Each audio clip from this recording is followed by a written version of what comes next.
আমার ছেলে কেঁদেছে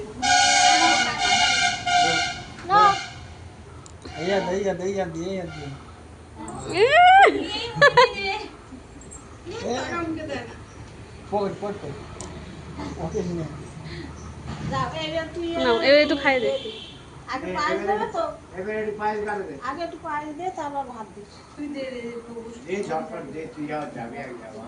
দেখি বলো তো আমাদের বাড়ির লোকগুলোই বা কেমন জানে শ্বশুরে নিয়ে এসেছে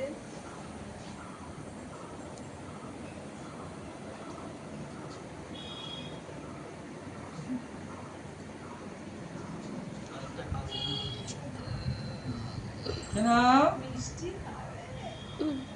মিষ্টি একটু ঝাল ঝাল কিছু না রেস খালি কাঁদবে। মাংসের ঝোলে হাত ঢুকিয়ে দেওয়া এটা জল দে জল দে জল দে।